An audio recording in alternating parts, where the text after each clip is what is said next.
house and treat the homeless, addicted, and mentally ill at a very low cost. How do we do that? We have about 500,000 people who are homeless in the United States. Actually, it seems like most of them are at my freeway exit. The percentage of people who are homeless in our country is really small based on the size of our population, and that's good news because we can look at it with some different perspective to say, well, what will it take to get these people the care that they need? They're suffering horribly. How do we house them? Feed them, give them medical care, give them mental health care, give them retraining, give them food, take care of people to hopefully integrate them back into society if they're capable of it, or take care of them if they're not. We can never be a great society if we don't do this. If we don't, That assumes they want to be helped. I know a lot of homeless people that do not want to I understand be told what to do, right? And they just want to be left alone. You have some situations, and in several parts of the country now, where the government is saying, and because I think the people are saying, you don't have a right to sleep, in business, in the doorway of businesses, on benches, on the sidewalks, in front of buildings. You don't have that right. You don't have the right to urinate and defecate on the streets of the United States. If we have a place to house you. If we don't have a place to house you, unfortunately. So it'd be kind of like a jail, but not a jail because basically you'd be arrested for being homeless. You give it 2-3 times. You're using extreme verbiage. I don't think it's arrested. I think it's helped. Well, you can't help them because they don't want to go. Yeah, they don't want to go. You can't. I've done this, Mitch. I've dropped off blankets and sleeping bags in the freezing cold in the winter at shelters. Yeah. And I've looked at 2 guys across the street. It's freezing. They could die.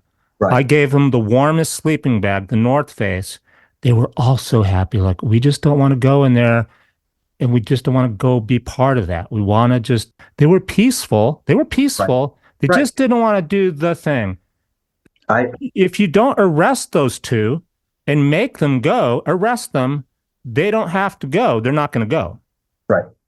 Well, believe it or not, California recently came out with new law that allows the government to force people off the streets and into care, into housing, and into mental health, actually, if necessary. Mental health, if I may interrupt, is a big factor because it took me a long time to really, really realize that, because when you're talking to some of these people, it seems like they're threatening or not a little in their mind. They're not, right, which got them into that place in the first place.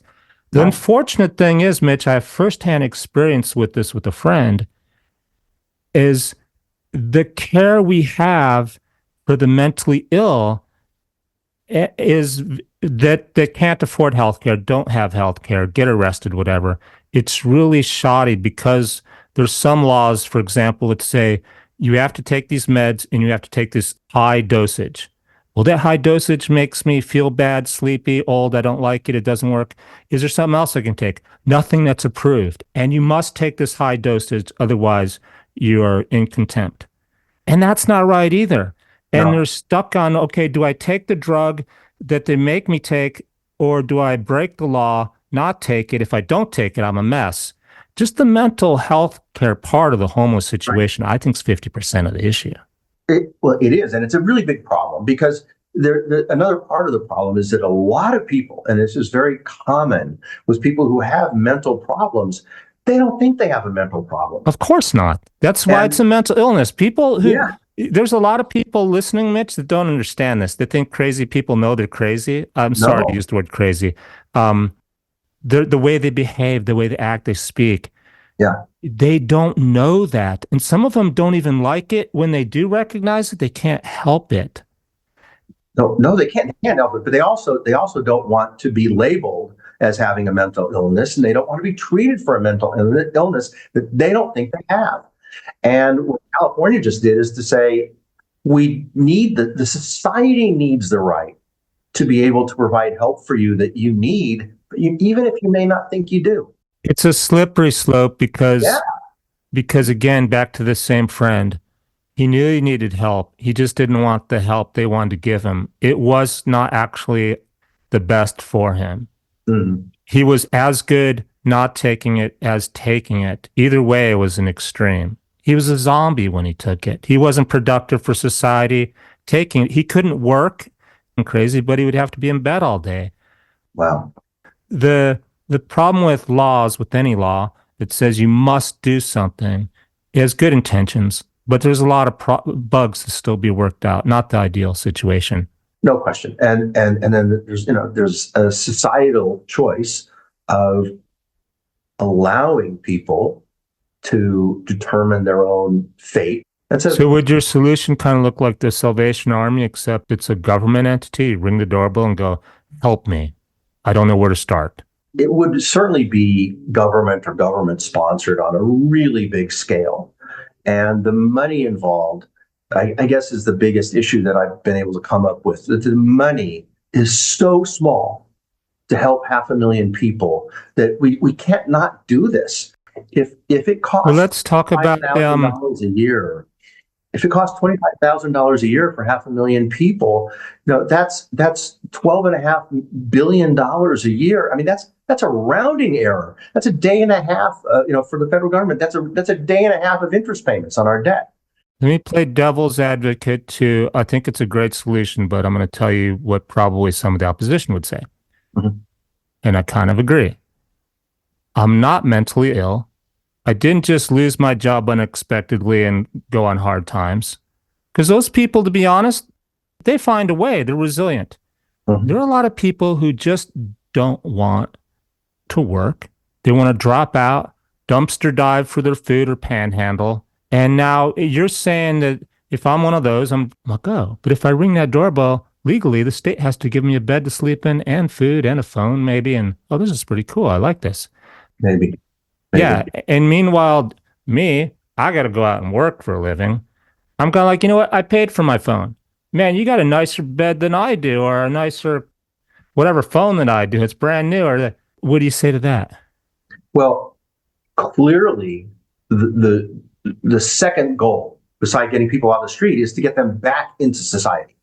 And the people who can work and be productive on some level, yeah, you got to get them out in the world and be part of the society, not part of the you know Hmm. the group that we're having to support.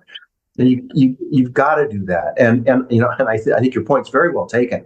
That you don't want this to be a living choice for So, people.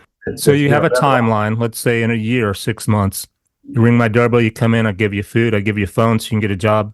But what happens 6 months or a year later when like time's up and I haven't got a job and I'm just talking on the phone and playing?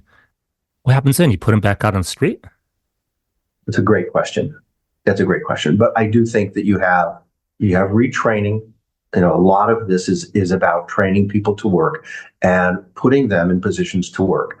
And I think the or else thing that you're bringing up, maybe the or else is that you have something like a communal farm organization like kibbutzes in Israel that you move people to, so you don't move them on back on the streets.